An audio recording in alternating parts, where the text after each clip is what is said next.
Now presents a reading of articles and features from USA Today for Friday, August 7th, 2026. Your reader for this hour is Chet Walzik. I'm glad you were able to join us. And we'll take a look at a short cover story that USA Today Weekend section has.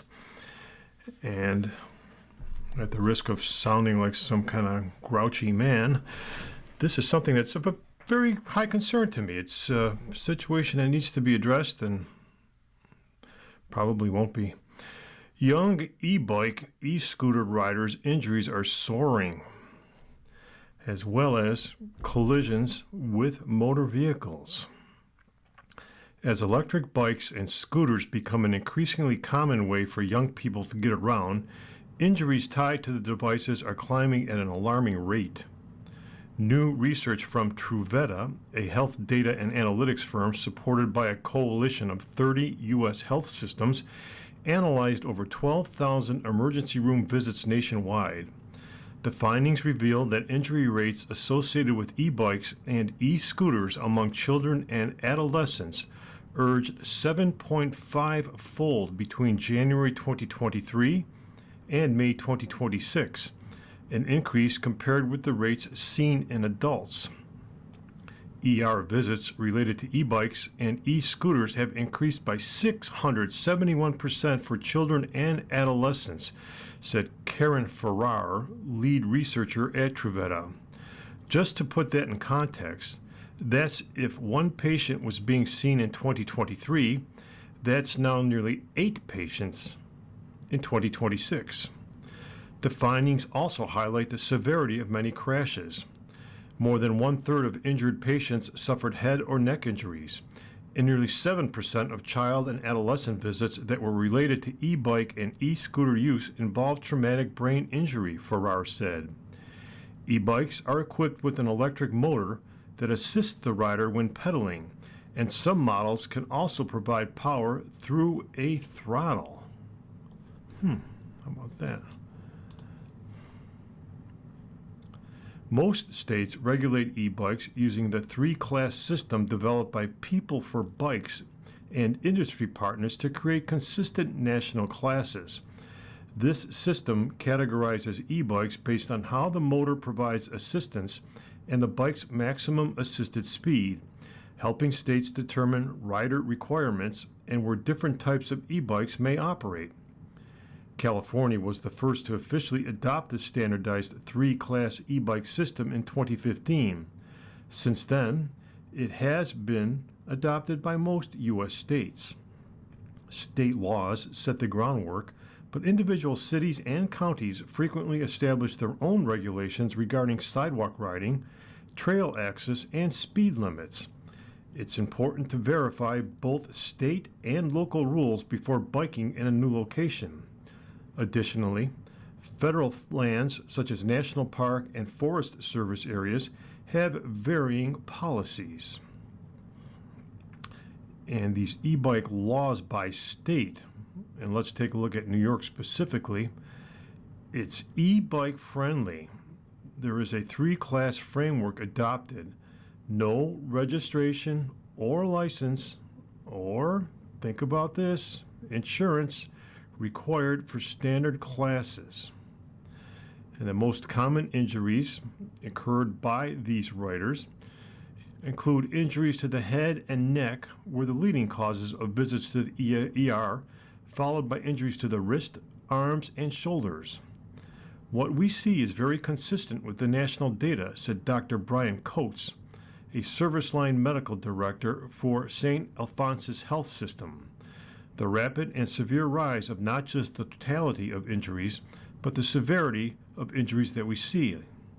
While there are still a lot of minor injuries, we are seeing a significant rise in severe injuries, Coates said, specifically traumatic brain injury that does sometimes lead to death, but certainly leads to long-term morbidity as well, which is life-changing.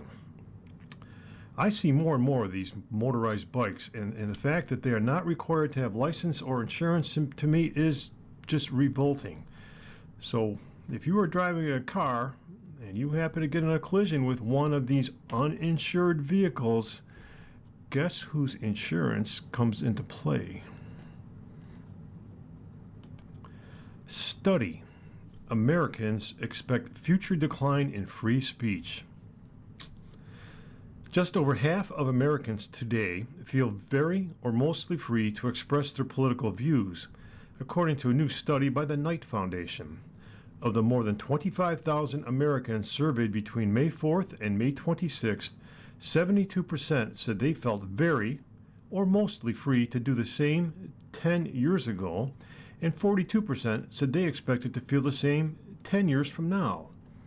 The roughly half and half split over the state of free expression today conceals wide variability between different groups, a Knight Foundation fact sheet said.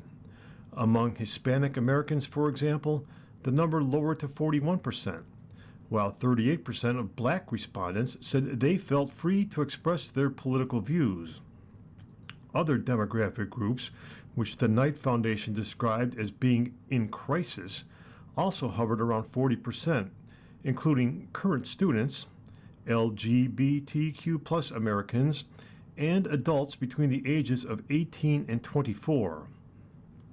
Demographic groups that expressed more confidence in the state of free expression included Republicans, with around 3/4 of respondents saying they felt very or mostly free to express their political views, and white Americans, with 63% saying the same. Among the other findings, nearly 1/4 of respondents said they felt not very or not at all free to peacefully protest about controversial issues in public spaces, while 48% said they felt very or mostly free to do so. Nearly 1/4 of respondents said they felt not very or not at all free to express political views or criticism of government officials on social media.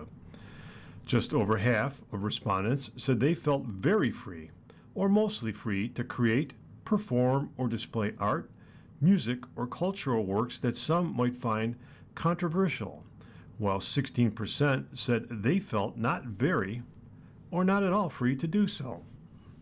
The findings come amid broader public discussion about free speech under President Trump's administration. Trump vowed in his campaign to bring back free speech and signed an executive order calling government censorship of speech intolerable in a free society.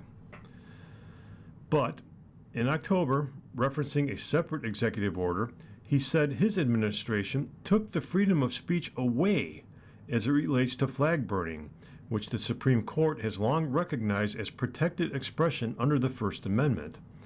The executive order says the administration will prosecute those who incite violence or otherwise violate our laws while desecrating the symbol of our country to the fullest extent permissible, and directs officials to act consistently with the First Amendment. The Trump administration has also been accused of attempting to stifle anti-Trump speech. A federal judge in June ruled against the administration in its efforts to remove a protest group's 8647 flag that they'd displayed at an ongoing demonstration in Washington, D.C. Some Trump supporters have interpreted this series of numbers as a threat because 86 is a slang term that means to throw out or to get rid of, and Trump is the 47th U.S. president. You are listening to reading of today's issue of USA Today on the Niagara Frontier Radio Reading Service, and the time is 9 minutes after the hour. Heavyweights team up to save wildlife. Leonardo DiCaprio and Jeff Bezos are teaming up on a $200 million initiative to help the planet's most threatened species avoid extinction. But the project comes amid criticism of the Amazon founder's environmental footprint, which is marred by his company's logistics and data centers.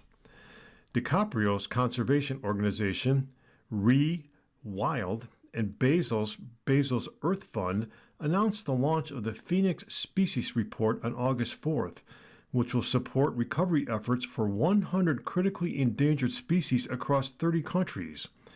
The initiative spans animals and plants across a range of ecosystems including oceans, forests, wetlands, and volcanic landscapes. Organizers describe the project as the largest single philanthropic initiative dedicated exclusively to the recovery of critically endangered species. Half of the initial $200 million commitment will come from the Bezos Earth Fund, and the remaining $100 million will come from ReWild.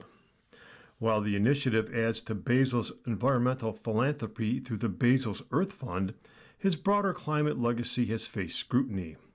Amazon has drawn questions from investors and communities over the environmental impacts of some of its operations, including energy and water use tied to data centers.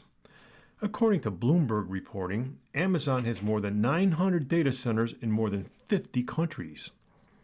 Here's what to know about the new initiative spearheaded by the two men.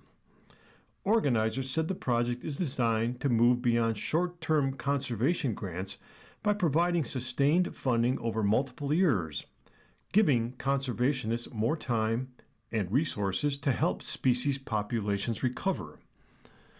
The effort will provide 5 years of support for each species. Recovery efforts could include conservation breeding programs, moving species to safer habitats, managing diseases, controlling invasive species, and restoring damaged ecosystems. The effort builds on DiCaprio's longtime environmental advocacy. During his 2016 Academy Awards acceptance speech after winning Best Actor for The Revenant, DiCaprio used the global spotlight to call attention to climate change and urge people not to take the planet for granted. Among the species targeted by the Phoenix Species Project are the golden crowned sifaka, a lemur found in Madagascar, the hickory nut gorge green salamander, a rare tree-dwelling amphibian found only in a small canyon in North Carolina, and, in case you were worried, the Visayan warty pig, which is native to islands in the Philippines.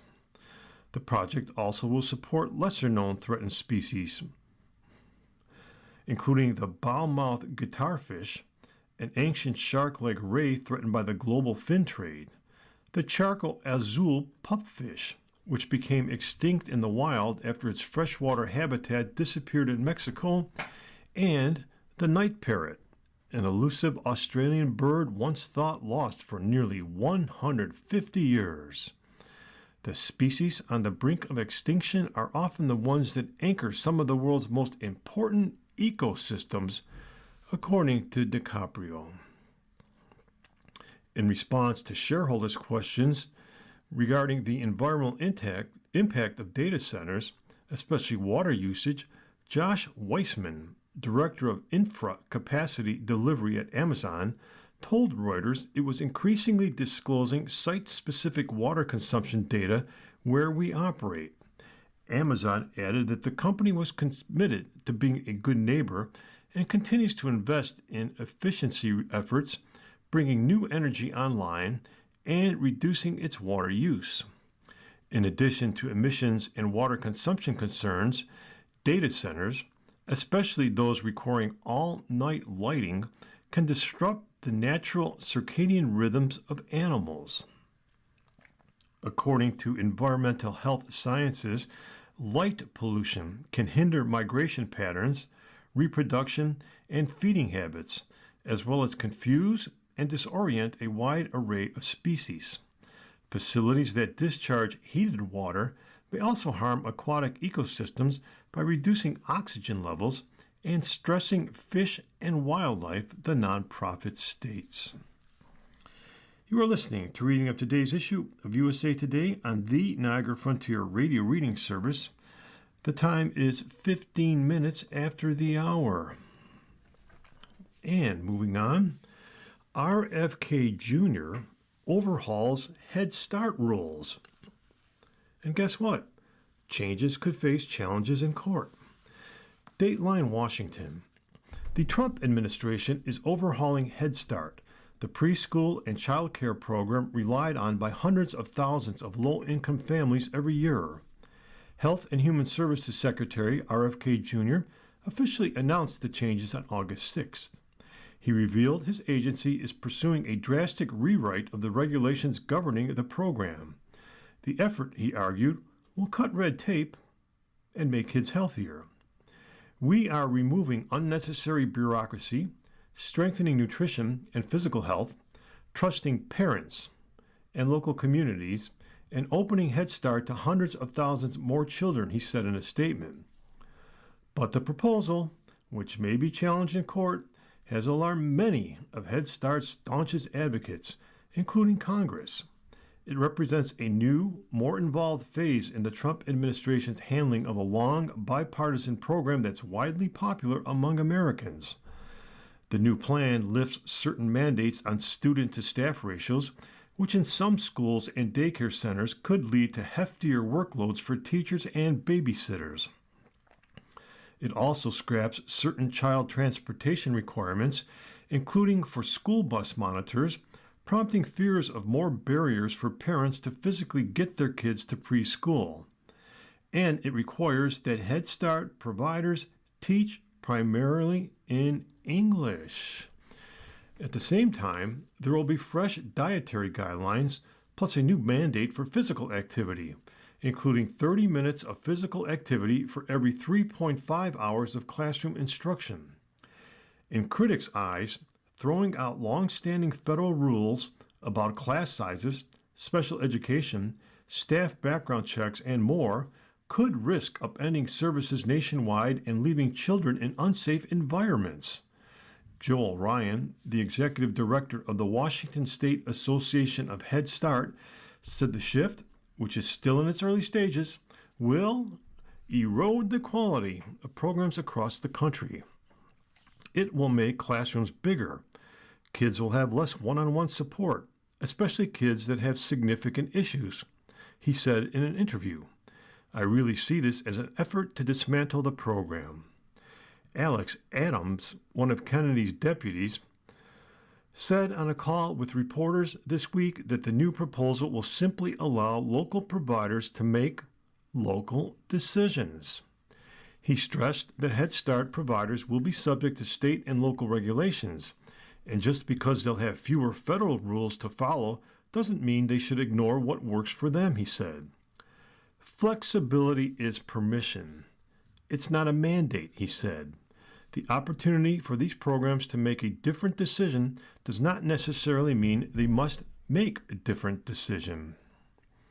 For nearly 2 years now, Washington policy shifts have rocked Head Start providers and the families they serve. It started with unexpected grant freezes, which began within weeks after the start of President Trump's second term.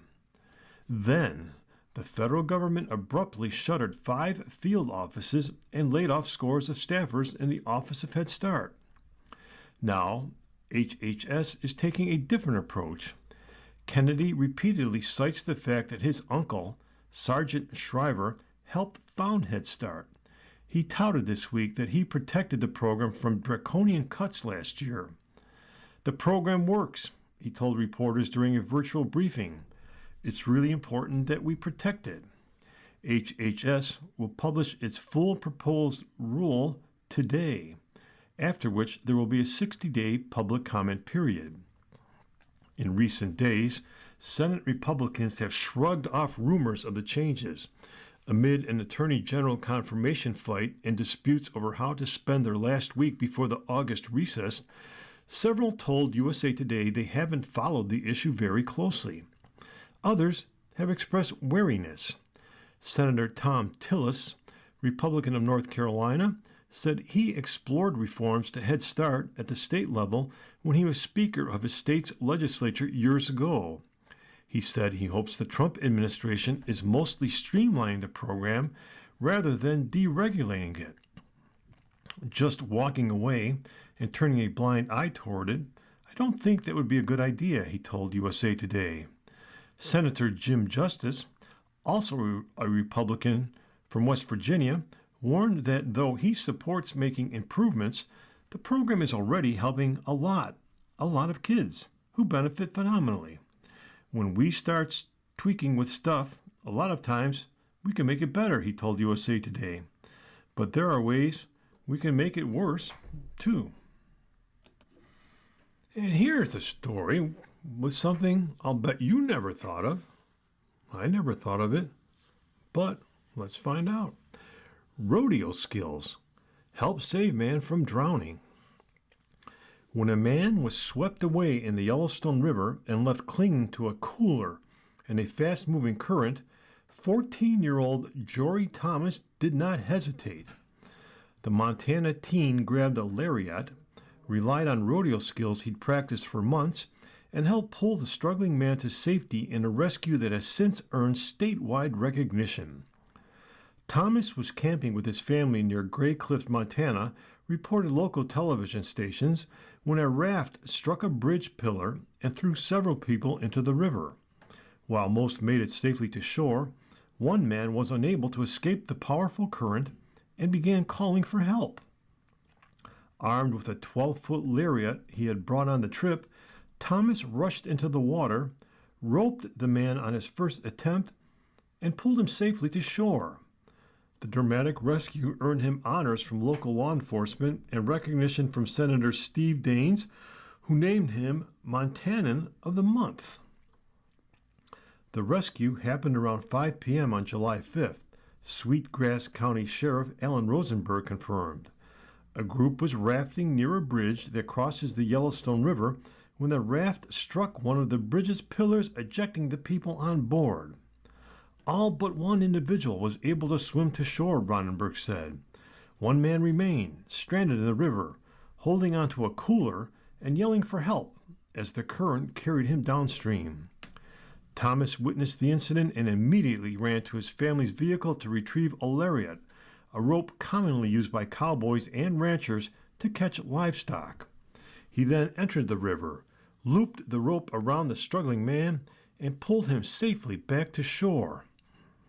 Thomas later told local reporters that he was camping with his family near Gray Cliff, about 73 miles west of Billings, when the rescue occurred.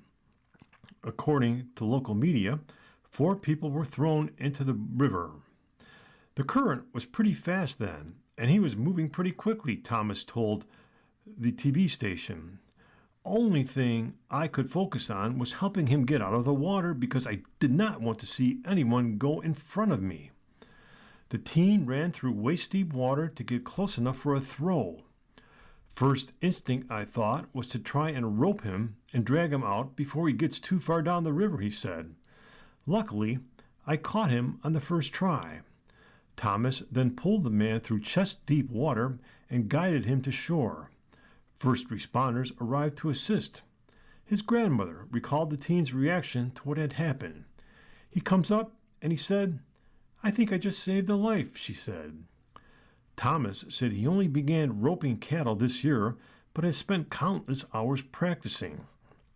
Every afternoon when it cools off, I go out and rope the roping dummy, he told the station. He never imagined those skills would one day help save another person's life. I just thought I could help with cattle, Thomas said, not really helping humans and stuff like that. But I'm glad I was here to help. His grandmother, Sandy Thomas, said he normally doesn't take the lariat with him, making its presence on the camping trip feel especially fortunate. Looking back, Thomas believes he was meant to be in the right place at the right time. God was basically putting me in the place of all this, he told KTVQ-TV. God was just telling me all of this at the time and saying, "Go get him. You got it, and I believe in you."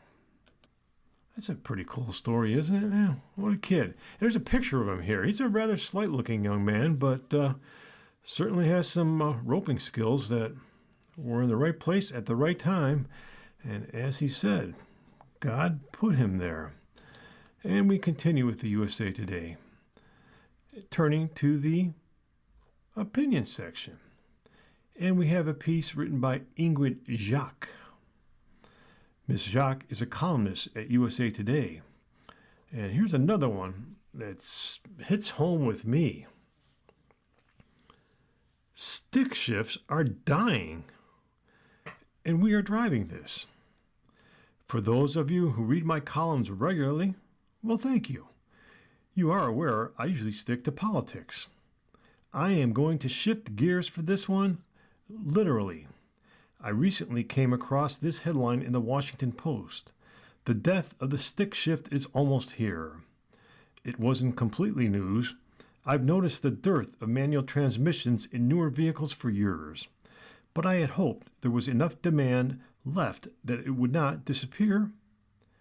But I was wrong.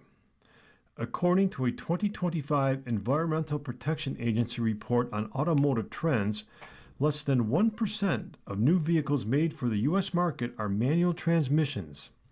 In 1980, roughly 35% were. Europeans remain more attached to the stick shift, but even there, demand is fading. Stick shifts are dying, and I don't think it's just electric vehicles or autonomous features driving this.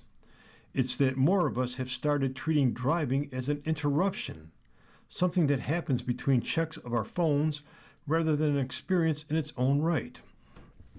30 years ago, when I learned to drive at 16, it was in our family's 1971 mustard yellow Volvo station wagon.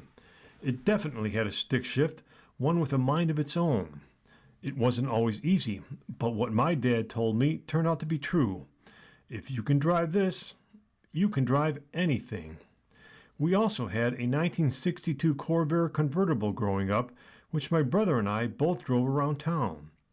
We learned all kinds of tricks that only come with a manual transmission. If your car doesn't start, and given the age of ours, that was a fairly common occurrence, you can pop the clutch. Find a small hill, shift into second, and let gravity do the work. It worked on several occasions. The first new car I bought was a 2002 Honda Civic shortly after I graduated college. And guess what? It had a stick. Maybe I have reached the age when the old days start seeming rosier than they were. But I think what I feel about the stick shift is more than nostalgia. It's fun. And when you're shifting gears yourself, you feel connected to the car and the road in a way that's just not possible in an automatic. Pushing a button to start the engine and turning a knob to shift isn't the same thing. If you've never driven a stick, imagine it as a dance with your car. As the RPMs climb, the car is telling you when it's ready to step into higher gear. Coming into a turn, you downshift instead of hitting the brake. Adding a third pedal, the clutch, to the mix takes some getting used to, especially if you learned on an automatic. I recall stalling the Volvo more times than I would like to admit. Okay, a lot of times. While my mom coached me through it in a high school parking lot back in 1995. It's intuitive once it clicks, though. And like riding a bike, you never really lose it. These days, I don't get to drive a stick often. My car is a 2008 Jeep Grand Cherokee, automatic, which comes in handy during Michigan winters, but is comparatively boring to drive. Whenever I visit my parents, though, I make a point of taking their 2015 Honda Accord, a stick, of course, out on the Oregon back roads. There is really no better way to hit the open road. I'm going to keep driving it as long as I can find one to drive. And that's how I learned how to drive. My dad taught me in a 1958 Chevy Bel Air 3 on the tree. And then as I became more independent, the first 3 or 4 vehicles I had were either 4, 5, or 6 on the floor. And now, guess what? I drive an automatic. Oh well. Well, let's continue with a little bit more opinion. We have a piece by Tim Swarens. Mr. Swarens is a former deputy opinion editor of USA Today and former opinion editor of the Indianapolis Star. And he tells us the economy is growing, but Trump keeps getting in the way. Is America's economy soaring because of or in spite of President Trump's policies? How you answer that question may say as much about your own political biases as it does anything else. But let's be clear. The U.S. economic engines are roaring, no matter what you hear from liberal partisans who try to downplay the steady stream of good news on everything from jobs to incomes to a remarkable decline in poverty to historically great returns in the stock markets. Overall, the Trump economy has been good for many Americans, although, of course, not all. One bit of spectacular news we don't hear enough about. The poverty rate has dropped 16.5% since 2016, from roughly 1 in 8 Americans a decade ago to about 1 in 10 now. The primary reason for that decline, which ought to be seen as a great bipartisan win, is strong economic growth, including throughout most of the 5.5 years Trump has been in the White House. On the other side of the income scale, the United States minted about 1,200 new millionaires every day in 2025. Think about that. In 1 year's time, more than 440,000 of our fellow Americans, enough to match the population of Minneapolis, saw their net worth jump into 7 figures. It's a milestone that anchors them in the upper middle class and can set up their children and grandchildren for even more financial success. Progressives like to chatter about the so-called K-shaped economy, but the reality is that the U.S. economy is a long-term wealth-generating machine for many Americans who don't start on the top rungs of the financial ladder. So, why do I ask if Trump is acting more as a brake or an accelerator on the economy? Primarily because of the president's strange love affair with tariffs and his unpredictable prosecution of the war with Iran, which has dragged on past 5 months without a clear end in sight. Both the tariffs and the war have kept inflation higher than it should be, which in turn puts a strain on family budgets. The war also has jacked up energy costs. Still, let's not lose sight of what's happening in America's remarkably resilient economy. Despite persistent fears that artificial intelligence is coming for our jobs, unemployment remains low. In July, jobless claims were at the lowest level since Neil Armstrong walked on the moon and the Beatles recorded Abbey Road. Salaries are forecast to grow at a healthy 3.5% on average in 2026, the same pace as last year. That means the typical worker is at least keeping up with inflation, which is a vast improvement from the Biden years when prices shot up 8% and incomes grew only 5.3%. And the overall economy continues to grow at a solid pace, despite the uncertainty that tariffs and the war have injected into the marketplace. Second quarter gross domestic product, according to an advance estimate, recorded a 1.5% rate of growth. That is slower than expected, but still better than Japan and the European Union. The EU has struggled with meager growth for years. Remember that the next time you hear the socialist wing of the Democratic Party promise to fix our economy by replicating European-style socialism. Despite frequent volatility, U.S. stock markets continue to add value at an above-average pace. The S&P 500 has gained nearly 17% since July 2025.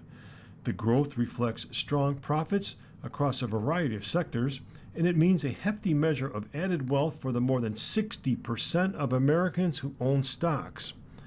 Another sign of good times to come is that Americans are starting their own businesses at a rapid rate.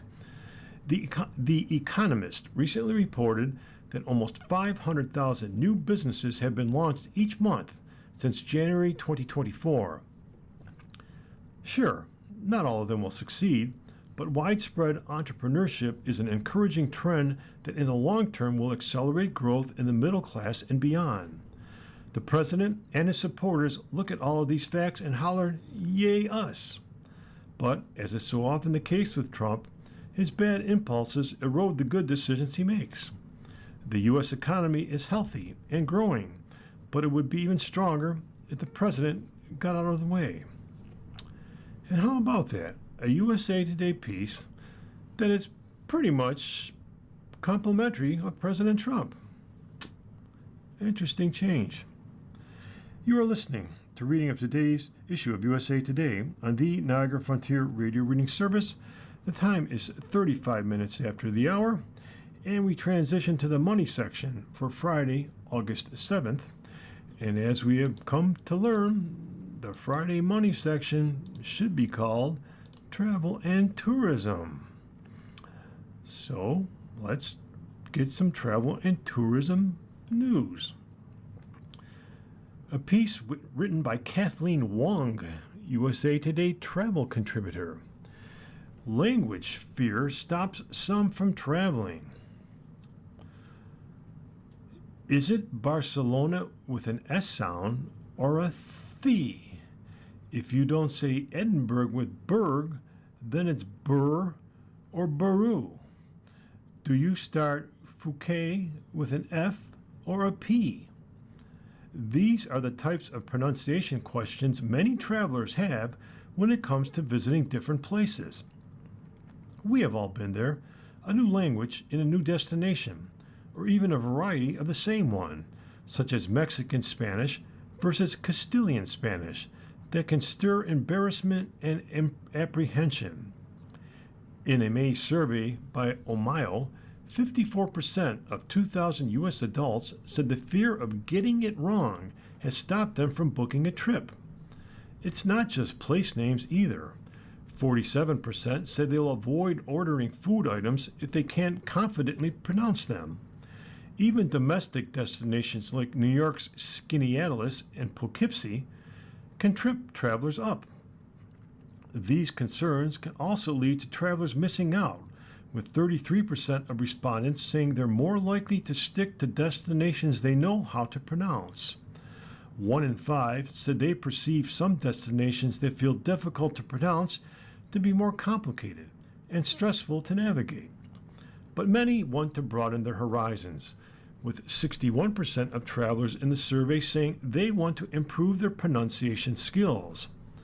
To break down some of the language barriers for travelers, Omio recently developed a free pronunciation guide with language expert and polyglot Alex Rawlings that uses phonetic spelling designed for English speakers.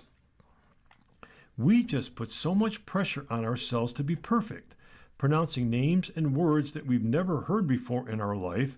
We are obviously not going to get it right, Rawlings, who speaks over 11 languages, said. I really hope that we can go back to being just a bit more curious about each other, about different places around the world, about different words, and also different languages.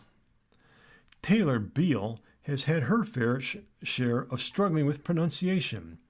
She runs Travers and Taylor, a travel blog about Europe that mainly covers Amsterdam and Scotland. It's the latter destination that causes difficulties. When sharing content about Scotland on social media, despite having a deep knowledge of the country, Beal still gets torn up about her pronunciation by other online users, said the Delaware resident.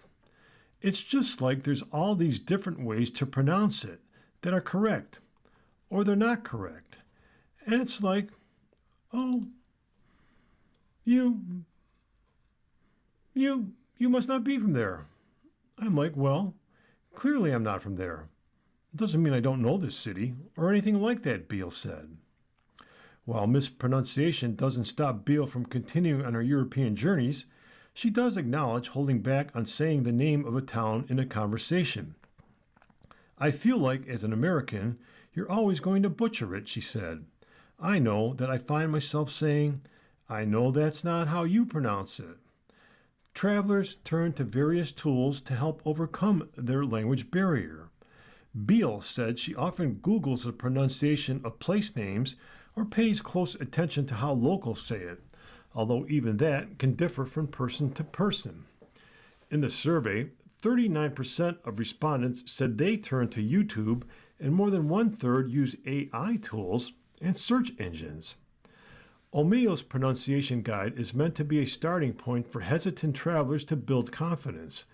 It helps people learn how to say 8 of Europe's most mispronounced destinations, including Reykjavik, Iceland, and Gdansk, Poland. I think steps like this pronunciation guide with O'Mail is really just important to remind people that actually we should be having fun with this, said Rawling. We can be respectful of other languages and cultures, but also have fun, explore, and share. For many Americans, the biggest challenge is how different vowels are pronounced in other languages, according to Rawlings. He recommended people stay open minded, that these words won't sound like they do back at home, and to embrace messing up. But also remember that every time you get it wrong, you're one step closer to getting it right, he said. At the end of the day, Rawlings said humility and curiosity can go a long way. When he sees tourists try their best to pronounce words in the host language, locals more often than not are excited that the travelers are connecting with the culture of that place, even when it's imperfect. And another piece by Kathleen Wong. Some couples, quote unquote, divorce at airport to lower stress. Hannah Maxon likes to joke that her and her husband's vows of "till death do us part" don't apply at the airport. That's because whenever they travel together, her husband will head for the TSA pre-check and global entry lines while she has to take the regular ones. He frequently travels for work, but she doesn't find the travel programs necessary. She also doesn't want the hassle of going to the airport for the in-person enrollment appointment required for the programs. At first, the California resident said she was a little taken aback that her partner left her, but got over it quickly since the separation is usually just a few minutes and they meet up right after. But it's worth it to her husband, who doesn't like taking his shoes off or his laptop out of his bag. I think it's healthy to be able to separate in these little moments. Unless they're leaving you for an hour in a line, I would be mad, Maxon said. Now, going their separate ways has become a light-hearted race to see who gets through faster, and Maxon has actually won a few times. They are not the only couple who part ways at the airport because of their differing travel preferences, a practice known as airport divorce, as written about by UK-based writer Hugh Oliver. While compromise can be beneficial in a relationship, sometimes doing your own things is, too. According to a review of hundreds of comments in a TikTok post, over a quarter of travelers already divorce at the airport or support doing so, while 18% said they enjoy sticking together. Meanwhile, about 10% treat the airport as date time. And here's why some couples divorce at the airport to keep the peace. Travel can be stressful, and people have their own ways of handling those challenges. Traveling with your partner in a compatibility test is a compatibility test in a way, but airport divorce highlights how taking the time to meet your own travel needs can also lead to a healthier relationship. When you do what works for you, you can show up better for your partner, or at least be a little bit less irritable. Maybe you prefer to arrive at the airport hours in advance just in case something goes wrong, while your partner is more type B and doesn't even know that boarding started. Perhaps you enjoy walking around the airport to get some steps in, but your partner prefers to sit in a restaurant and nurse a glass of wine. Chicago-based Carolyn Shelby has been married to her husband for 17 years, and they travel together about 5 times a year. The two have a formula that works for them, and it includes splitting up at the airport and on the plane. I travel a lot by myself, and I have a routine and the way that I move through the airport. If he messes up my thing, it throws you off your game, Shelby told USA Today. It's just easier if he very kindly allows me to go off and maintain my routine, and he maintains his routine, and we meet up at baggage claim, and everything's hunky-dory. The biggest difference between the two travelers is how uncomfortable economy is for Shelby, while her husband doesn't mind. It first came to light on a long-haul flight in economy to Europe, when he immediately fell asleep. I just spent 6 hours fuming because he was sleeping and I wasn't, she said. I knew that when we landed, I was going to be exhausted, and he was going to want to walk around and go see things. It was just a bad start to the trip. To avoid this situation, the couple books the same flights on different tickets, so Shelby can be upgraded with her points into a lie flat seat to have any hope of getting some rest. Another time they split up is boarding the flight. Shelby wants to be one of the first passengers on board because the overhead bin space stresses her out, but her husband likes being last. Why would he want to sit down early? Because he's going to be sitting down for the next several hours, she said. She admits it may sound unromantic, but it has helped their travels together run more smoothly. When they do meet up at baggage claim or customs after their flight, they're both ready to go. And then you can start fresh, she said. Travelers can opt out of TSA facial comparison test. Residents have a right to voluntarily agree to use. July is over, but summer is still going strong. If you are traveling by air soon for your next transportation, keep in mind the Transportation Security Administration's rules and which forms of identification to bring before you head to the airport. TSA is testing facial recognition as part of your identification. But how does it work? Can you opt out of the process? Here's what to know. According to Travel and Leisure, TSA is expanding its facial comparison technology across airports nationwide, and participating airports will be using the new technology. And here's how it works. TSA's facial comparison technology will compare a live photograph of you taken at the security checkpoint with the image on your identification document to verify that the person standing in front of the officer matches the identification given. Because the system is being tested, it's not always perfect. If the facial comparison fails, TSA agents will do a standard manual ID check. So, can you opt out of TSA's facial comparison? The simple answer is yes. You can opt out.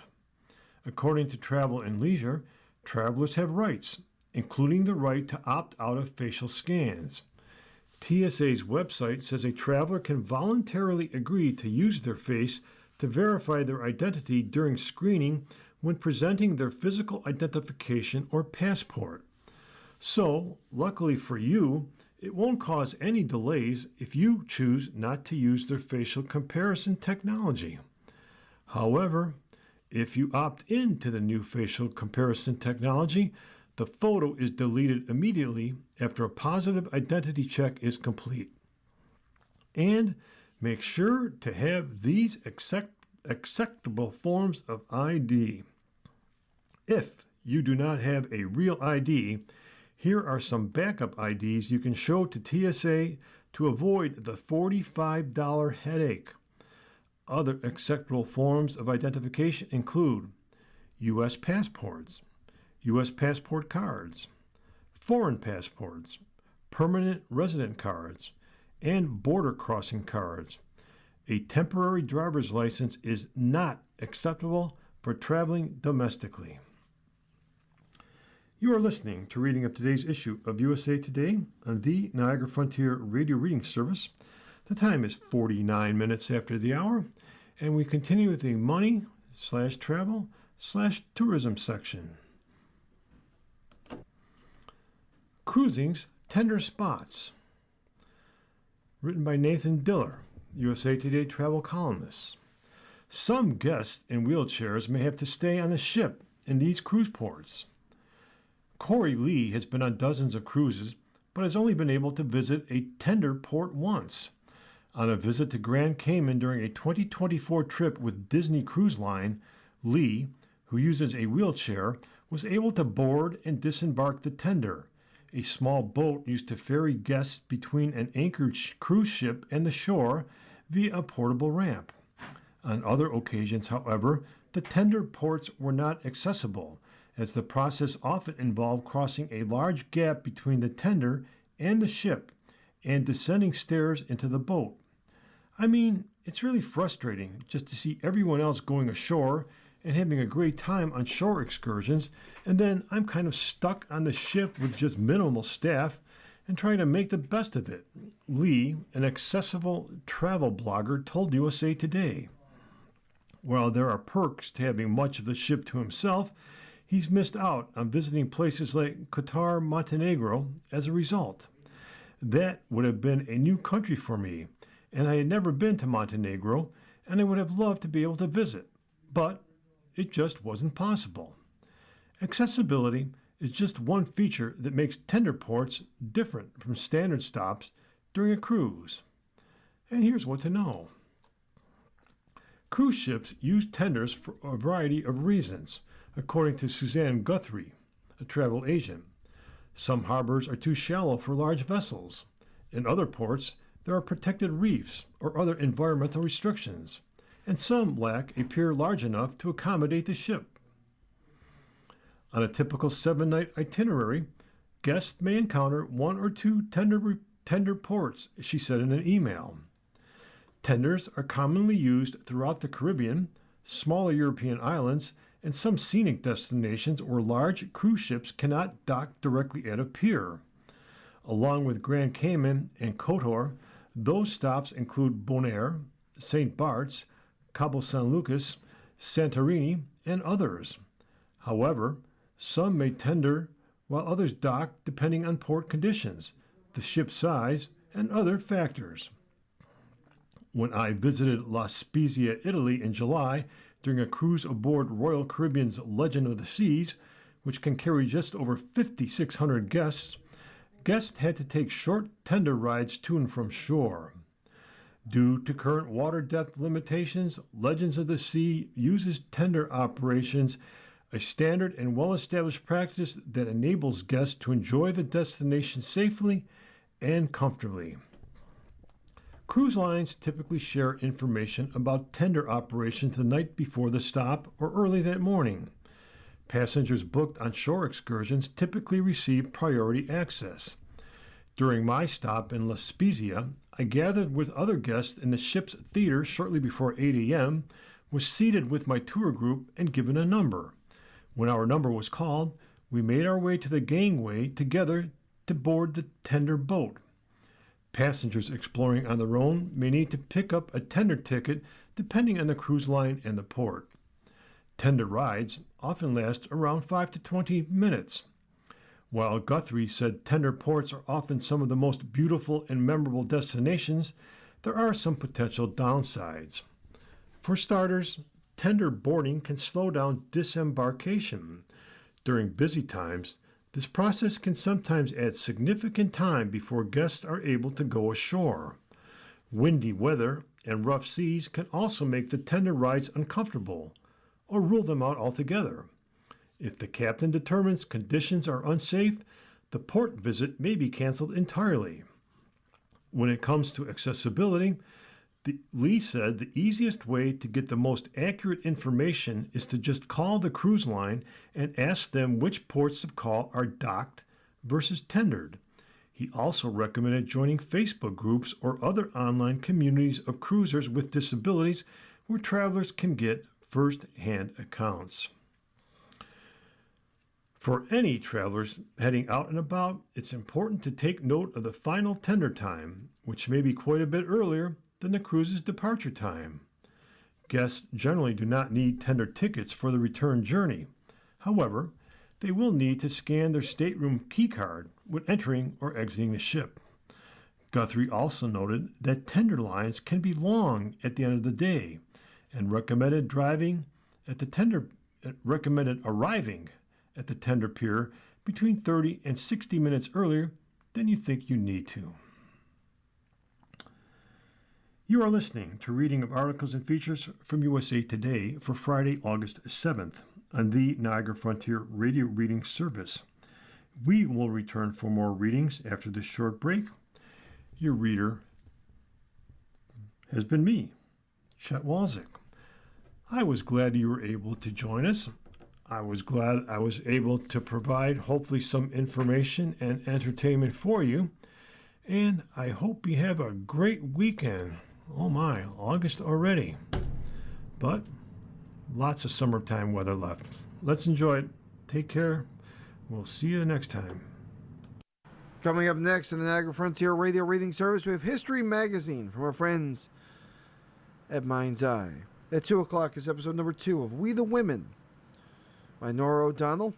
And at 3 o'clock is New York Magazine. Stay with us.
continue now with our reading of articles from today's issue of the USA Today. Your reader for this hour is Nancy. It's the Life section, Friday, August 7th. Movies. One night, rom-com shows Turner has a license to thrill. From Patrick Ryan. Callum Turner has always been something of a blank slate. For years, the swoony British actor and husband to Dua Lipa was a relatively unmemorable on-screen presence, competently playing a brazen suitor from Emma, a tenacious rower, The Boys in the Boat, and a gallant wizard, the Fantastic Beasts movies. Even as a hunky young soldier in last year's Eternity, he often was overshadowed by his more dynamic co-stars, Davine Joy Randolph and John Early. But that changes with One Night Only, in theaters now, a surprisingly clever new romantic comedy that lets Turner, age 36, step into the spotlight as a ruggedly charismatic leading man. And as speculation swirls that Turner is set to play the next James Bond, we're finally confident in saying we see the vision. One Night Only imagines a parallel society in which conservative lawmakers, hoping to eradicate teen pregnancy and abortions, push through a decree that single people can have sex only one night a year.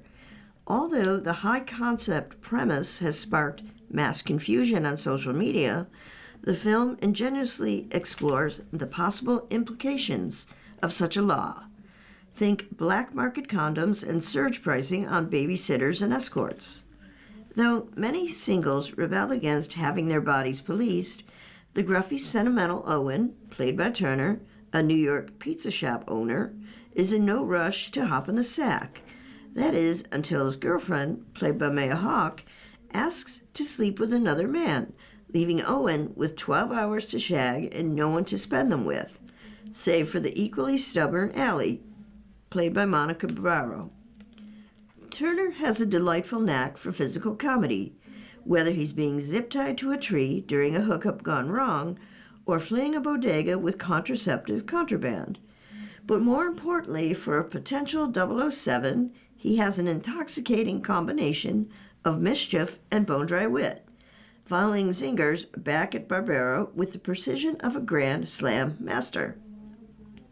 With his flinty blue eyes and raft of walnut hair, he certainly fills the bill of most previous Bond actors, save for the controversially blonde Daniel Craig. And standing at a brawny 6'2", it's impossible not to blush as he torridly kneads pizza dough or stumbles down the street in the buff, with only a Colleen Hoover novel shielding his nether regions. All the best Bonds are dapper yet dangerous, suavely making anyone sweat in the bedroom or at the baccarat table. Sure, Turner doesn't have Sean Connery's smoldering masculinity, but frankly, who does? Nor does he possess the dark intensity Timothy Dalton brought to the iconic street secret agent.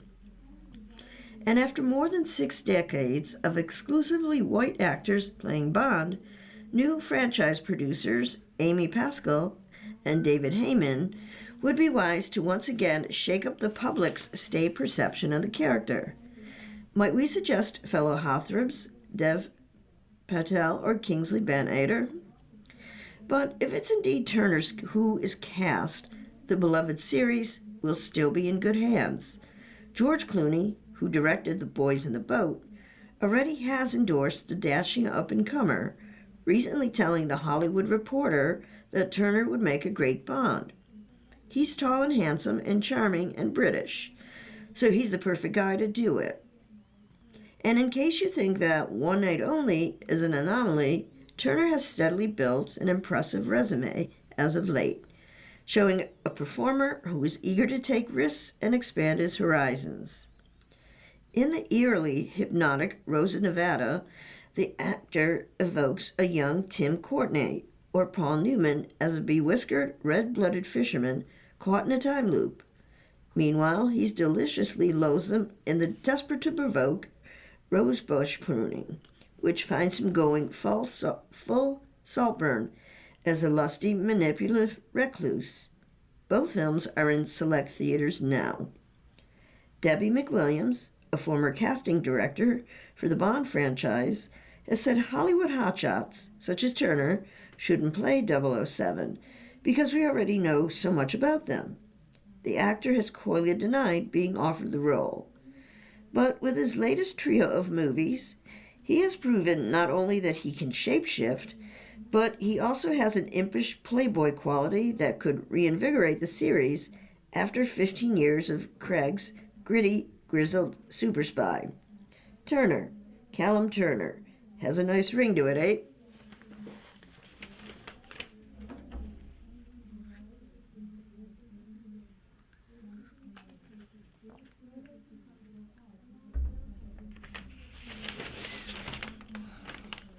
Streaming. Jowsey enlists friends and ex in Mary Harry from Kimmy Robinson. Starring in 5 dating shows might be unconventional. Enlisting your ex-girlfriend to help you vet your future wife, even more so. Harry Jowsey, always looking to push boundaries since his breakout appearance in Netflix's Too Hot to Handle 6 years ago, is now starring in his own show, Let's Marry Harry, episodes 1 to 7, streaming now, whose premise is for Jowsey to make it to the altar with a woman in 5 weeks, as his friends call the shots. That's where his fellow Too Hot alumna Georgia Hesserati comes in. The two dated on and off beginning in 2022 and had a rocky relationship following their split. But they've since resolved their differences, and she agreed to be one of 3 consultants who guided Jowsey through the 8-episode series. Georgia and me have really gone through the trenches. We've been through it all, Jowsey tells USA Today. And the fact that we are on the other side of it and we're the best of friends is really incredible. And I couldn't imagine being in her position. It was really brave of her. So, with a support system by his side, the 29-year-old Australian podcaster let the loss of his dad to terminal illness in December 2024 propel him into the next chapter of finding a life partner. Even if the process entails being engaged to more than a dozen women wearing rings on their left hands before they've even met Jowsey. It's up to viewers to determine whether Let's Marry Harry is an earnest endeavor or just a stunt for entertainment value that adds another credit to Jowsey's IMDb page. But what does Hesserati think about her ex's latest reality TV venture? It's very hairy, she says diplomatically. His life's been so public, why not get married in a public way? Jowsey's brother, Sonny, thought Let's Marry Harry was a terrible idea. Jowsey's honorary brother, Sonny Henty, is less sparing with his words. When Henty, who has been married for 9 years, heard about the show, his initial reaction was that it was a terrible idea. Still, he signed on because, as Jowsey explains, Sonny doesn't like my other friends. So he's like, I have to do it because he doesn't trust anyone else. Good Grief podcast host Amanda Klutz, whom Jowsey leaned on after his father's death, is much more generous. He explained it, and it actually made a lot of sense. He was eager to check all the boxes. Wife, house, kids, Klutz says, calling the show the perfect vehicle to get it done first. Let's Marry Harry brought more pressure than Jowsey's other dating shows. But perhaps he rushed it into all fast after being caught off guard by an emotional visit from his family in New Zealand. Jowsey agonizes over whether he's ready for a lifelong commitment as he faces his wedding day. 5 weeks is pretty quick for a marriage, he acknowledges.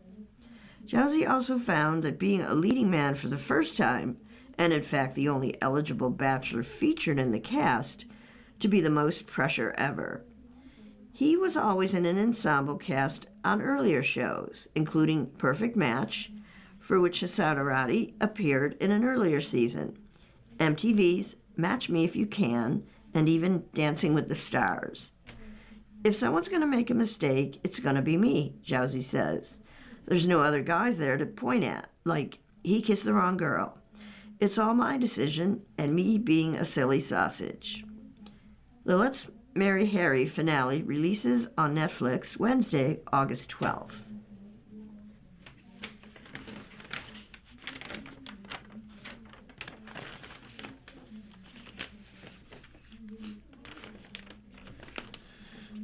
Books. Paging through an author's legacy. Posthumous publishing date, connection to the past, or guaranteed sale. From Claire Mulroy. Stan and Jane Berenstain were prolific authors, writing and illustrating hundreds of Berenstain books in their lifetime, but they weren't very good at keeping their work straight. They stuck pages in envelopes and drawers haphazardly in the basement. One time, their art was covered entirely in soot because they didn't clean their oil furnace properly. When their son, Mike Berenstain, inherited the Berenstain franchise, he also inherited this disorganization. Having collaborated with his parents since the late 1980s, Berenstain was no stranger to furthering the family legacy. Now, he cleaned up and cataloged until he found something remarkable: unpublished Berenstain books. One relic from the 1960s probably was written when the couple worked under Theodor Geisel at Beginner Books. Dr. Seuss was a tough editor with high standards. This book didn't make the cut until now. Too Loose, Too Tight, Just Right arrives October 6th from Random House, Books for Young Readers. Interestingly enough, Geisel, the likely culprit for the Berenstain's books' drawer-bound fate, also is back on shelves. His recently uncovered and published Sing the 50 United States came out in June. Another beloved author, Leo Lionni, will return posthumously in 2027. Publishing a book after an author has died is among the most standout ways to continue an author's legacy and introduce new generations to timeless characters. But experts tell USA Today it also is an indicator of hard times.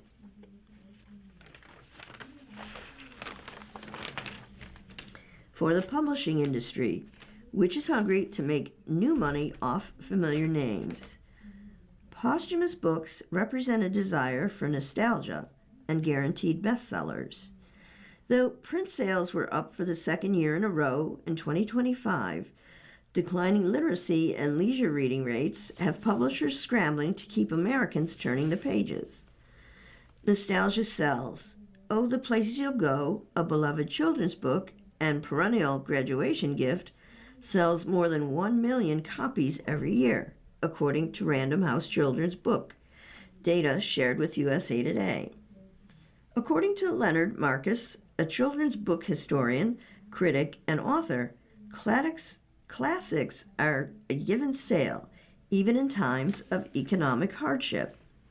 He sees posthumous books as a consequence of publishing homes consolidating and becoming more corporate in recent decades.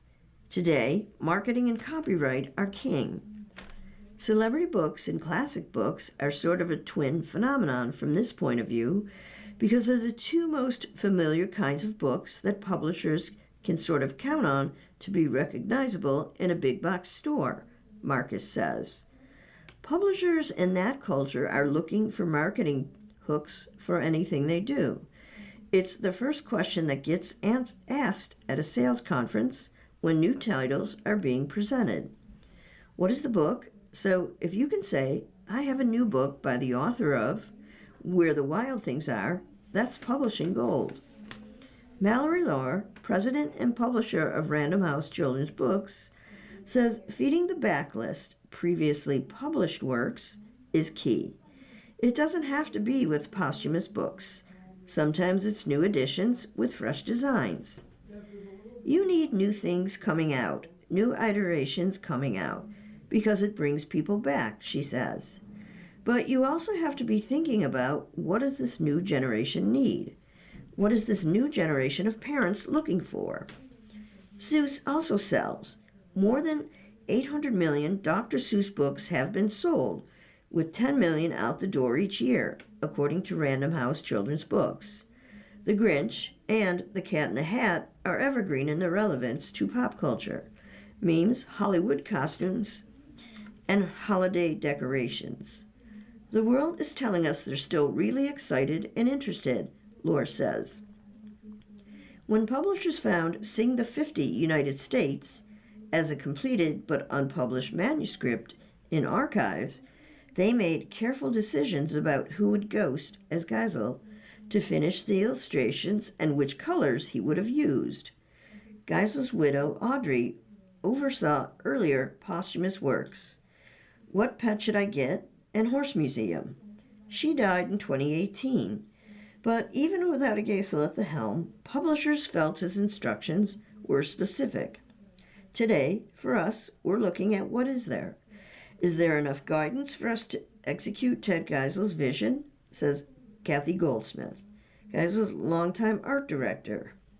How much does this honor what we know about his mission, which is making learning to read easy and fun?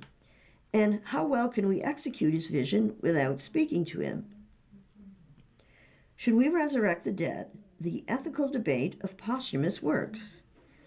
Posthumous publishing is one of the industry's most contentious topics for adult and children's author alike. There are no standardized ethics.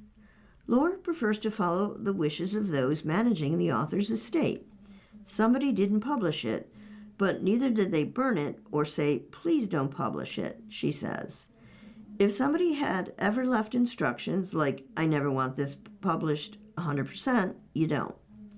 Marcus, the historian, said, sometimes authors themselves aren't a good judge of their own work while they're living.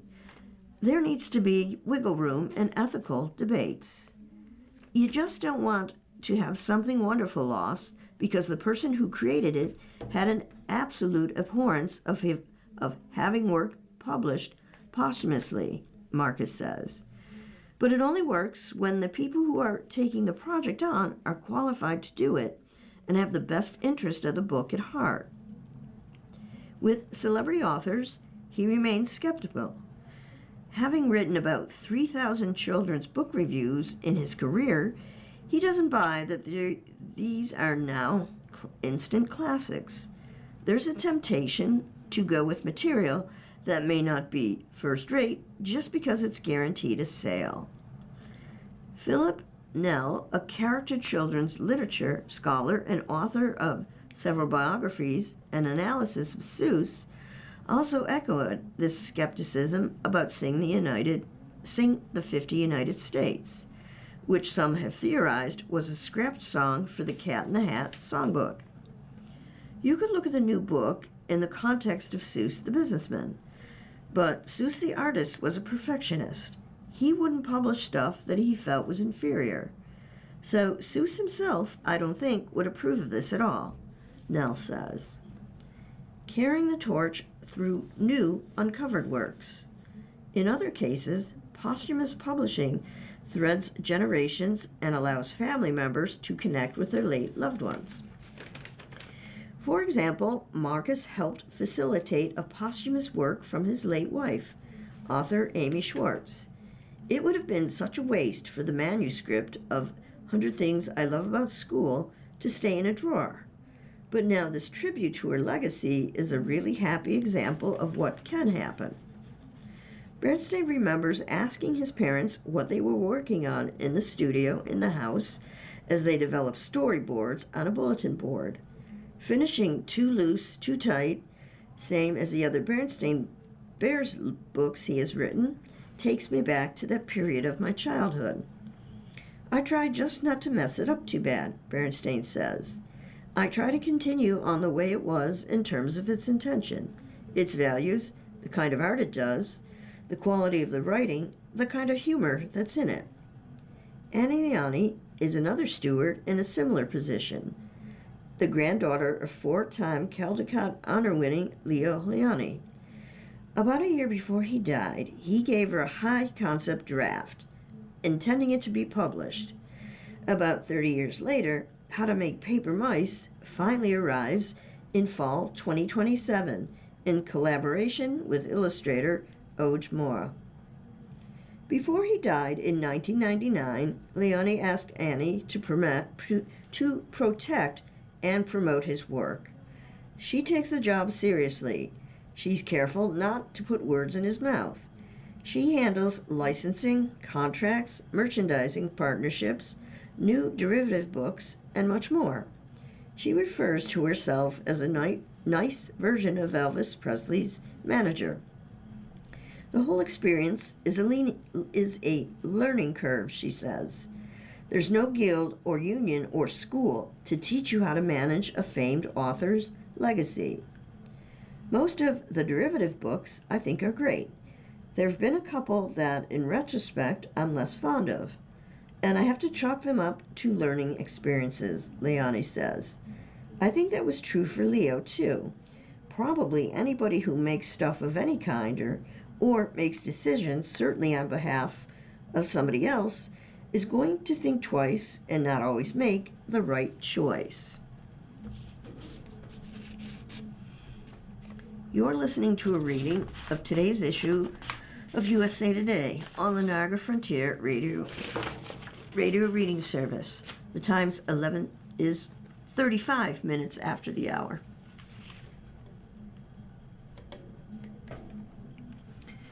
Streaming. New Henry scores high praise from Ted Lasso cast, from Aaron Jensen. A new Henry has taken the field.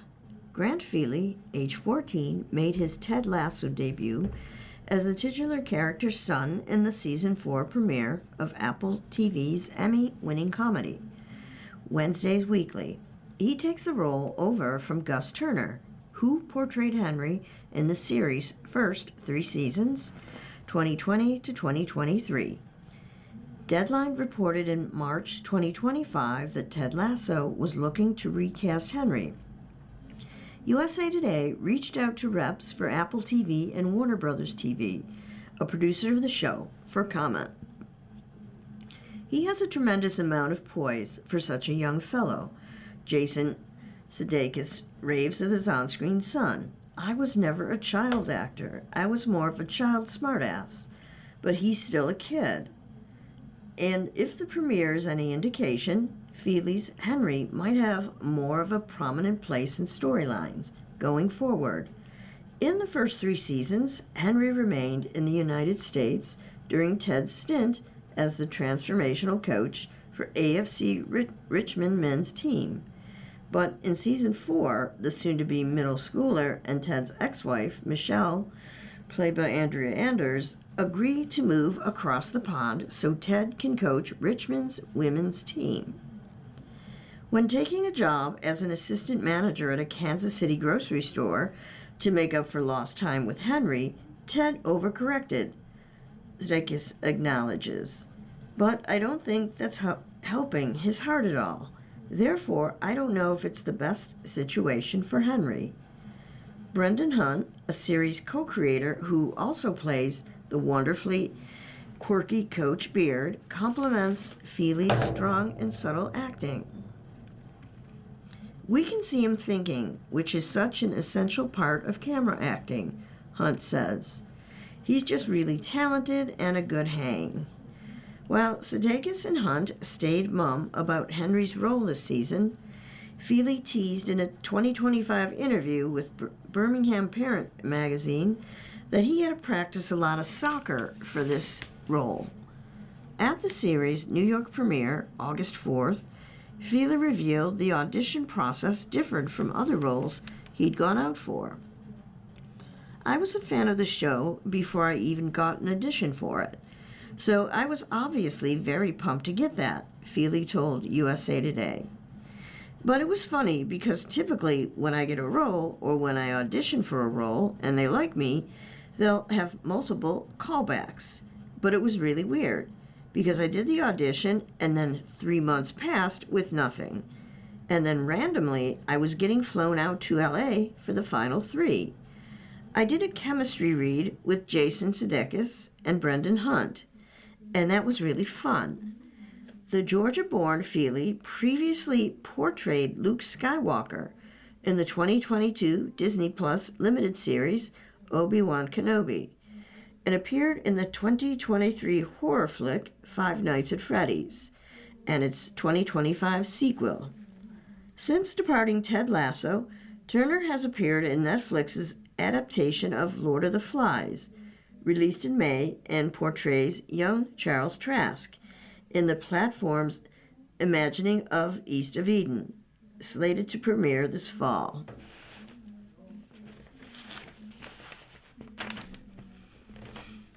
Movies. Here's a news and a views.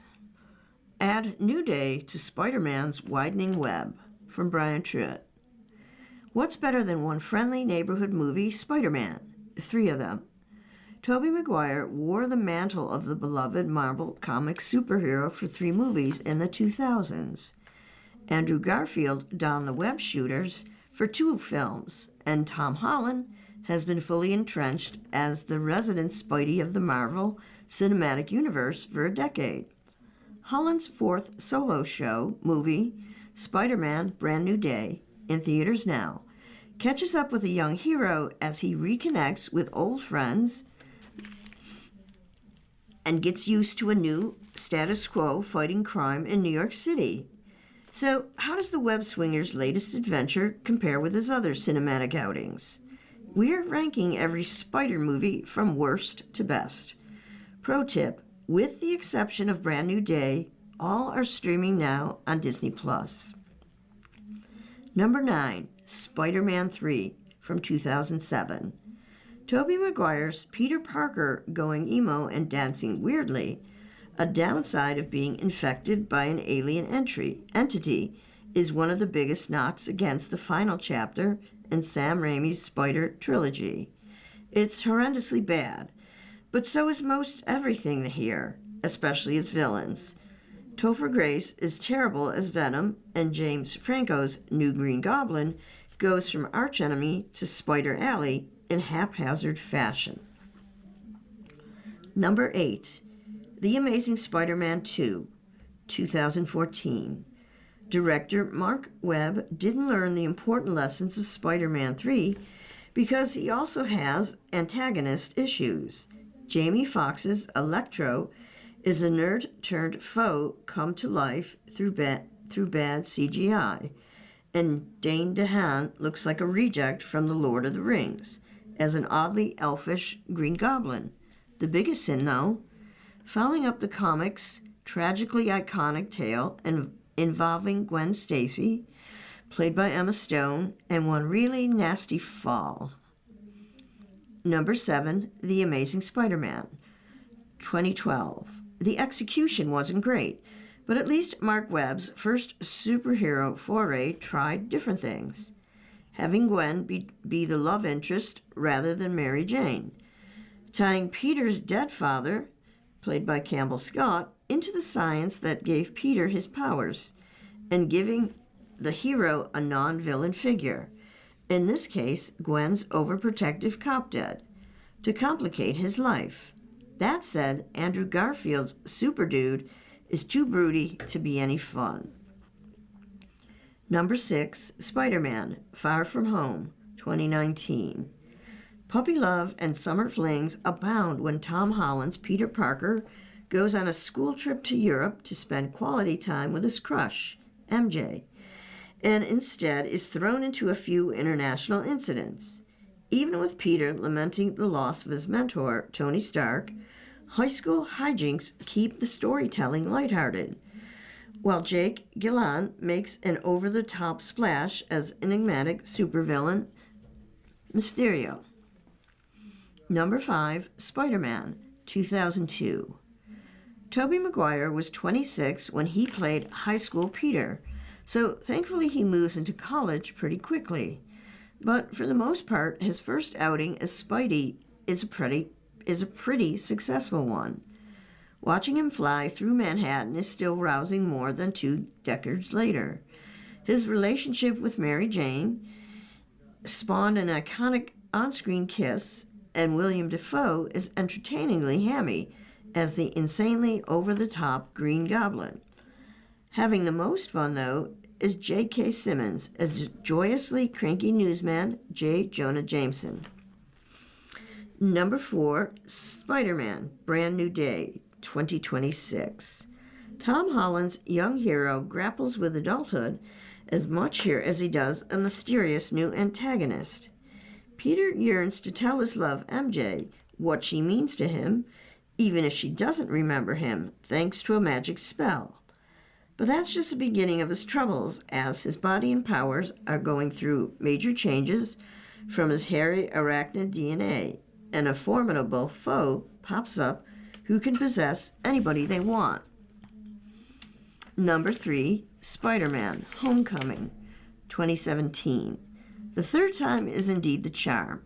Tom McHolland looks like a kid and exudes a not quite there yet self-confidence, dealing with father figure Tony Stark and supervillainous Vulture.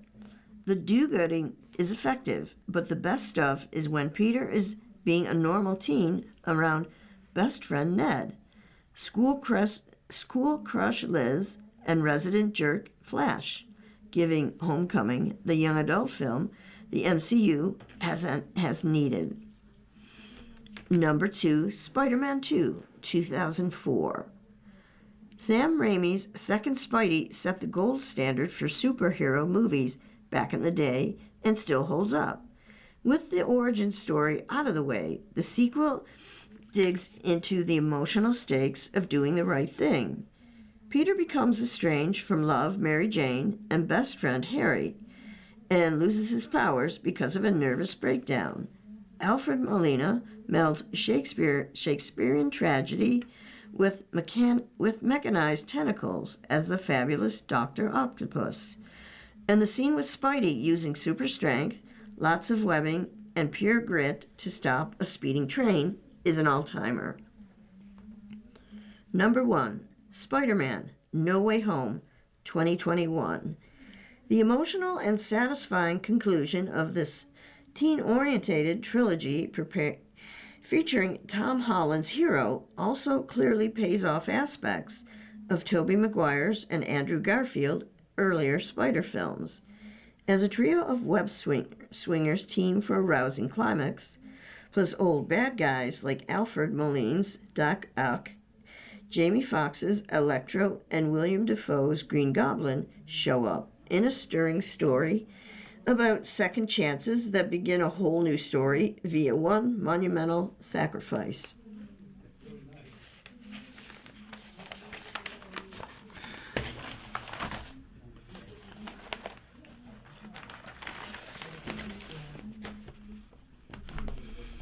Now it's Section C, which is sports.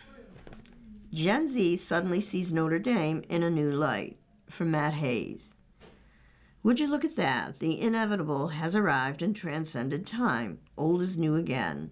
Notre Dame, just by being Notre Dame, has birthed a new generation of hate. If there truly is a fine line between envy and jealousy, and you make me want to puke, Gen Z college football fans are quickly and painfully figuring out what millennials, Gen X, and boomers have known all along.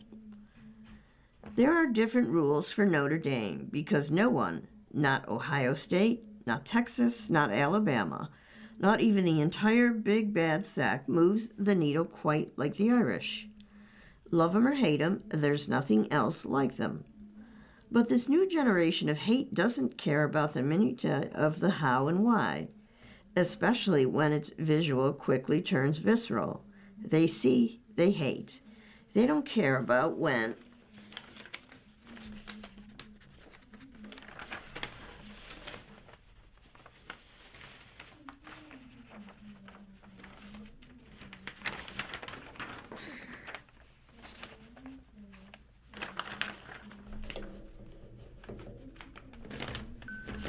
About went into favorable access negotiated with the college football playoff. Don't care about television advertising dollars or Nielsen ratings, or how just the whiff of Notre Dame changes every fall Saturday. Their visual and they see two things. Notre Dame doesn't play in the SEC or Big Ten and face the best competition in college football. And Notre Dame essentially gets a free ride to the big party at the end of the season.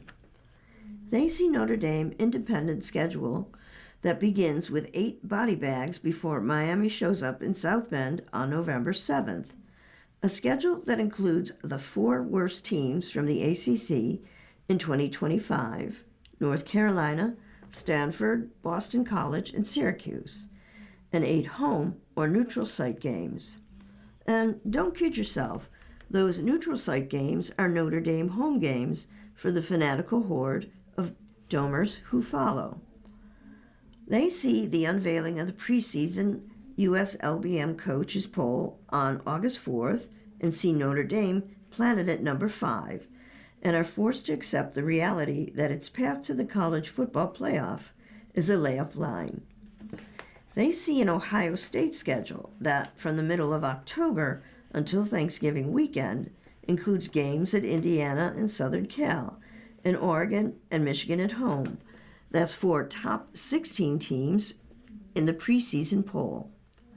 An Ohio State schedule that includes a September non-conference game at number 4 Texas, and an Illinois team that, look it up, I'm not kidding, won 19 games over the last 2 seasons. They see every SEC schedule, pick a team, any team, and can come to only one reasonable conclusion: Notre Dame hate. Welcome to the club, young'uns. Check your jealousy, I mean envy, at the door. Imagine having annual rivalries with Stanford and Navy, and then ending an annual rivalry with Michigan more than a decade ago because of a deal with the middling ACC that gives you nearly half of your schedule every season. Imagine haggling with Southern Cal over one of the top 3 rivalries in the sport and then ending it before deciding to resume it 4 years later. Gen Z doesn't care about Notre Dame's ability to dictate when and where it'll play on national television, and how with its NBC media rights deal came as much annually as SEC and Big Ten teams, or that with a deep CFP run makes more than SEC and Big Ten teams. In other words, we don't need your stinking conference. We don't need to play in an elite conference when every week it's a grind, and everyone knows your personnel year after year, and every road game is a 50-50 nightmare. Where Indiana and Vanderbilt and Ole Miss, or any other former lovable loser, can hire the right coach, throw hundreds of millions at a program, and rise to the elite of the game. And you've got to deal with them. Imagine Ohio State or Alabama or Georgia annually playing 5 ACC games, 6 this fall, Navy, Rice, and a rotation of Purdue and Michigan State, and still receiving a deal of deals that stipulates a ranking within the top 12 by the CFP Selection Committee in an automatic entry to the party. Or playing 6 ACC teams last season, and Navy, Purdue, and Boise State, and losing your 2 toughest games, Miami and Texas A&M, and whining about not being selected to the CFP. Listen to your dad, Gen Z, or his dad's dad. Envy on, jealousy. It all ends the same way. A new generation of hate.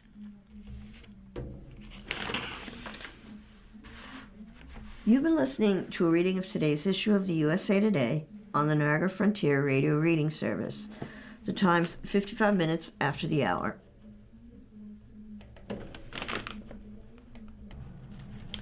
Preakness makes his historic schedule shift.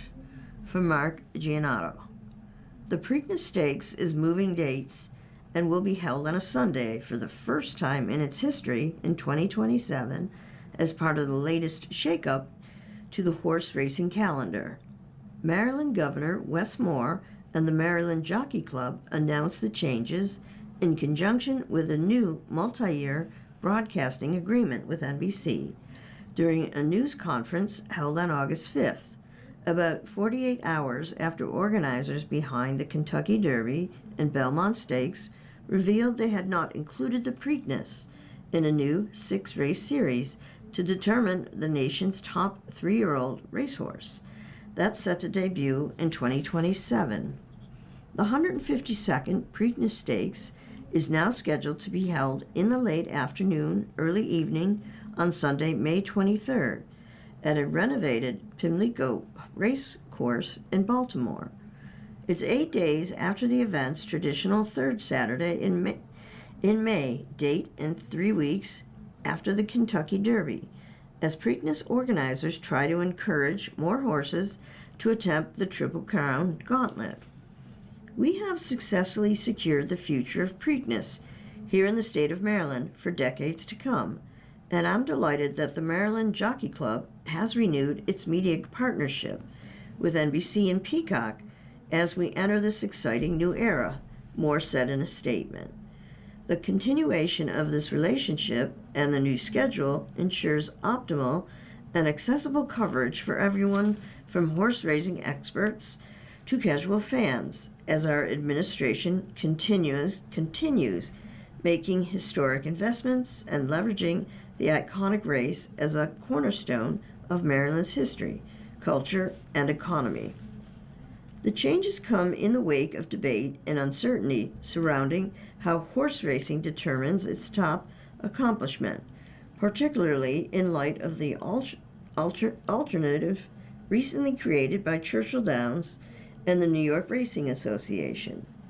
The Thoroughbred Championship Series begins with the Kentucky Derby and Belmont Stakes, which will then be followed by the Matt Winn Stakes at Churchill Downs in July, the Grade 11 Jim Dandy Stakes at Saratoga Racecourse in New York in late July or early August, and the Grade 1 Travers Stakes at Saratoga in late August. The series will conclude with a championship race at Churchill Downs in September. All races held at Churchill Downs will be broadcast by NBC, and Fox will hold the broadcasting rights for the races at NYRA Properties.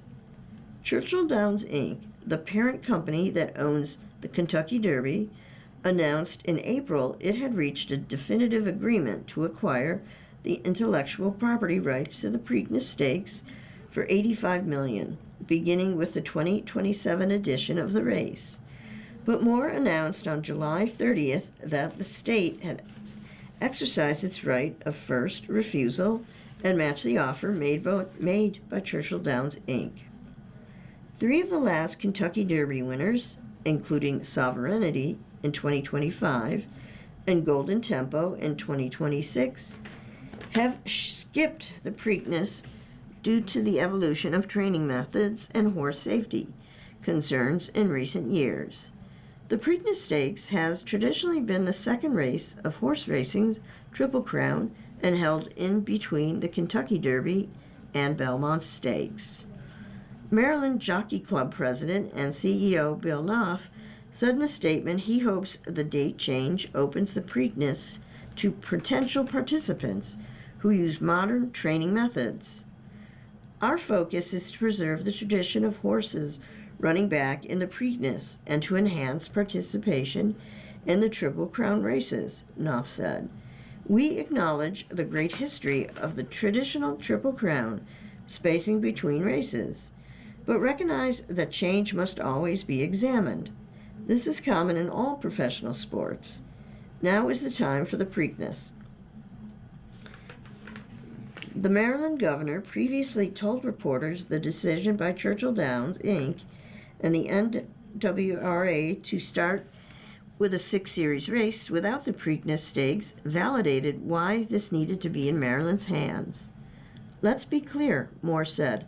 Not only is the Triple Crown going to continue, there's no Triple Crown without Preakness. And if you want to win the Triple Crown, we'll see you in Baltimore next year. The Maryland Jockey Club said its new agreement with NBC runs through 2032. The Black-Eyed Susan Stakes, traditionally held the Friday before the Preakness, will also shift to Saturday late afternoon evening in the deal. Terms were not disclosed. The 2026 Preakness Stakes were held at Laurel Park, with Pimlico in that midst of an overhaul estimated at more than $400 million. After the race returns to Baltimore next year, it'll go back to Laurel Park for 2028 in order to complete renovations at Pimlico.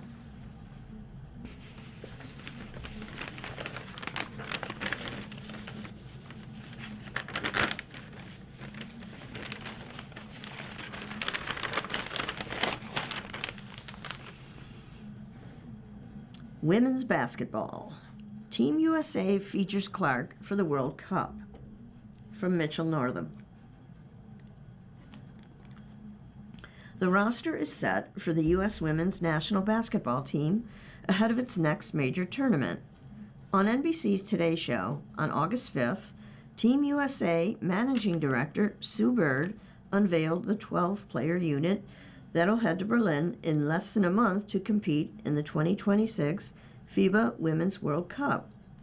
Headlining that roster, which will be coached by Duke women's basketball head coach Kara Lawson, are veterans like four-time WNBA MVP A'ja Wilson and two-time MVP Breanna Stewart, as well as rising stars in women's basketball like Caitlin Clark, Paige Buckers, and Angel Reese.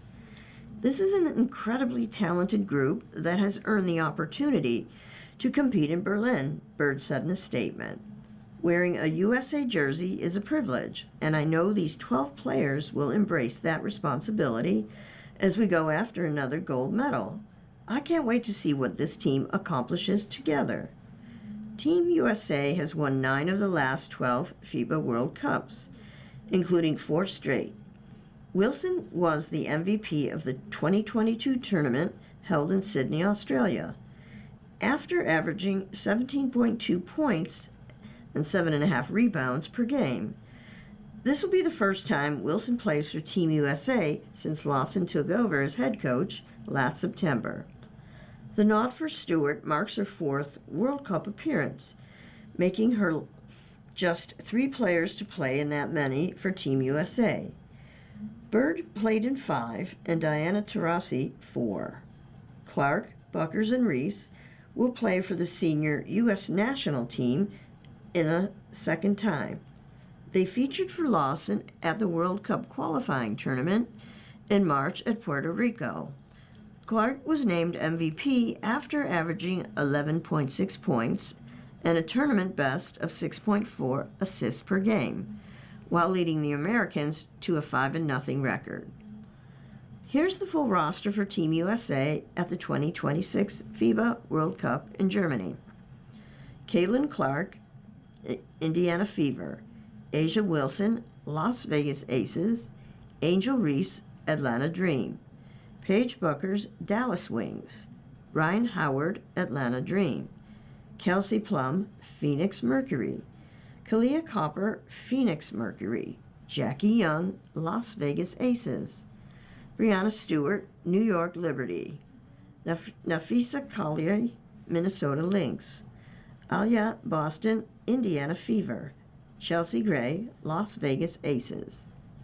Team USA begins group stage play at the World Cup on September 4th, opening with a game against China. The Americans will then play Italy on September 6th and Czechia on September 7th before the knockout round begins. Team USA is 8-0 all-time against China, 1-1 against Italy, and 2-0 against Czechia. The WNBA season will take a pause while the World Cup is played. The gold medal game is set for September 13th, and WNBA games will resume on September 17th. Lawson will coach through the 2028 Olympics in Los Angeles. The last time the Summer Games were held in Los Angeles, Lawson's college coach, the late Pat Summitt of Tennessee, led the Americans to their first gold medal. Beginning with the 1996 Games, Team USA has won 8 consecutive Olympic golds. Lawson played on the team that won gold in 2008 and was an assistant coach on the 2024 gold medal winning team, coached by the Minnesota Lynx Cheryl Reeve. Lawson was also the head coach of the Team USA 3x3 squad that captured the gold medal at the 2021 Olympics in Tokyo, a team that featured Plum, who led the tournament in scoring. It's been a long process to whittle it down to 12 players, and I think that speaks to just the talent we have in our country across the board. These 12 have earned it through their play and their consistency, Lawson said in a statement. I think that's what makes it an even more special is the relationship that you have and having worked with them in different capacities. I know what they're capable of, and I know that this is a group that's ready for the challenges that are ahead. Assisting Lawson on the bench in Germany will be a trio of WNBA head coaches in Stephanie White of the Indiana Fever, Natalie Nakase of the Golden State Valkyries, and Nate Tibbetts of the Phoenix Mercury. Additionally, Dallas Wing head coach Jose Fernandez and Duke assistant coach Tia Jackson will be on Lawson's staff as scouts. The FIBA World Cup will be broadcast by TNT Sports.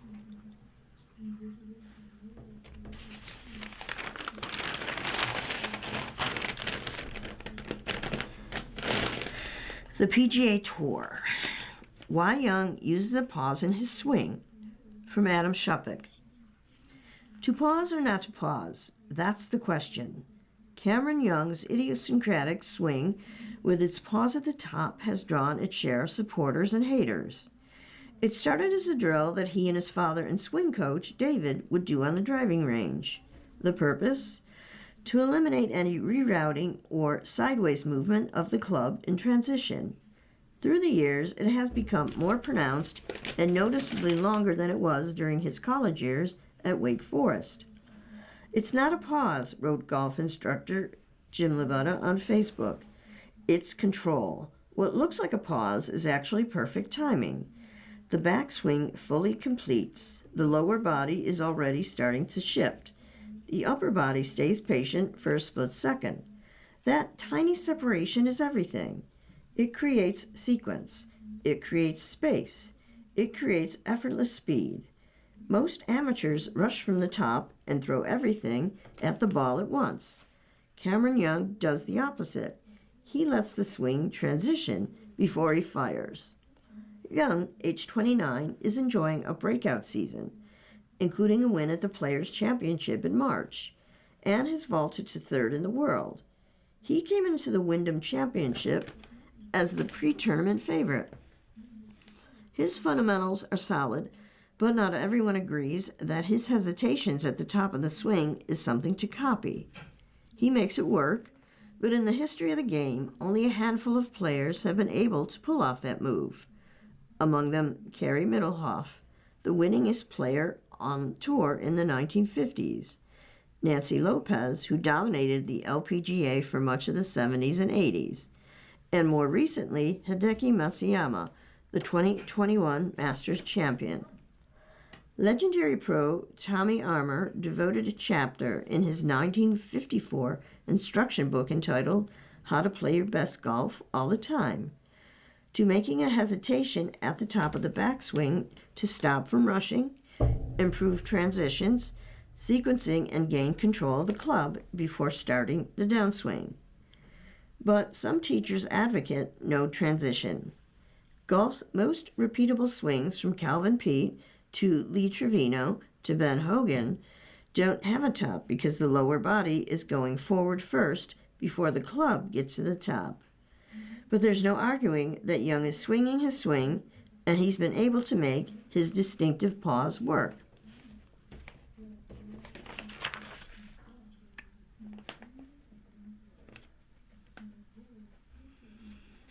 You've been listening to a reading of the USA Today for August 7th. We read the USA Today weekdays at noon. For more information, call us at 716-821-5555. Your reader for this hour has been Nancy.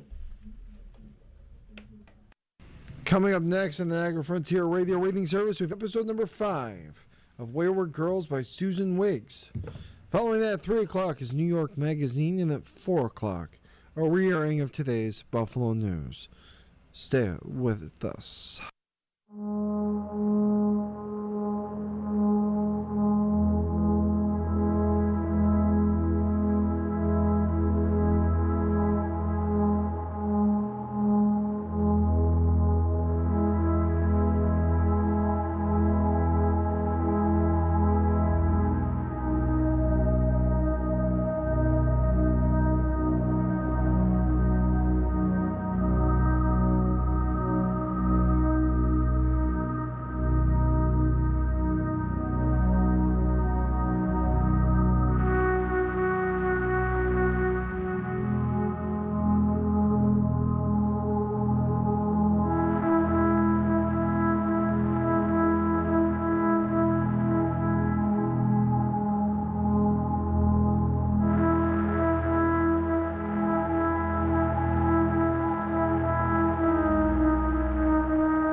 You're listening to the Niagara Frontier Radio Reading Service.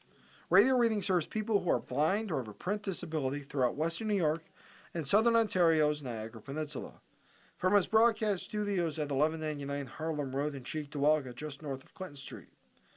almost 40 years, and more than 300,000 hours of radio readings to those unable to read printed matter on their own. Our broadcast signal is provided at no charge by WNED. Volunteer radio readers broadcast daily readings. The Niagara Frontier Radio Reading Service now presents a